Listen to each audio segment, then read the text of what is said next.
வாழ்க வையகம், வாழ்க வளமுடன். வாழ்க்கை மலர்களில் நாளொரு நற்சிந்தனை. நவம்பர் 14. தலைப்பு: கர்ப்பகால பொறுப்புகள்.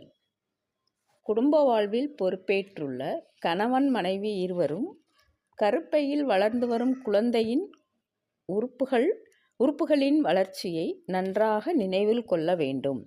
இந்த காலகட்டத்தில் தம்பதிகள் போதைப்பொருள் உபயோகிப்பதோ முரட்டுத்தனமாக நடந்து கொள்வதோ உருவாகி வரும் குழந்தையின் உடல் உறுப்புகள் அதன் விளைவாக தாக்கப்பெறும். செயல் விளைவு நீதி அடிப்படையில் பெற்றோரின் அறியாமை, அலட்சியம், உணர்ச்சி வயம் இவற்றால் கருவில் வளரும் குழந்தையின் உடல் உறுப்புகள் நலிவுறும்.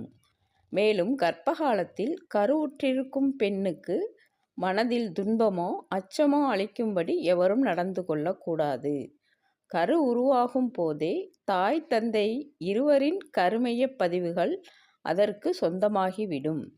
அதோடு கருப்பையில் குழந்தை வளரும் காலத்திலும் பிறந்த பின் அதனை வளர்க்கும் முறையில் ஏற்படும் விளைவுகளும் குழந்தையின் உடல் நலத்தையும் மன வளத்தையும் தக்கபடி அமைத்து கொடுக்கும்.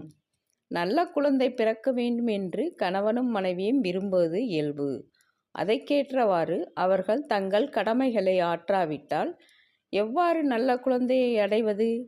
ஒரு குழந்தையின் உடல் நலமும் மன வளமும் பெற்றோர்களுக்கு மட்டும் உரிமையானவை அல்ல. பிறக்கும் ஒவ்வொரு குழந்தையும் மனித சமுதாயத்தின் ஒரு உறுப்பினரே. அருள் தந்தை வேதாத்ரி மகரிஷி அவர்கள். வாழ்க வளமுடன்.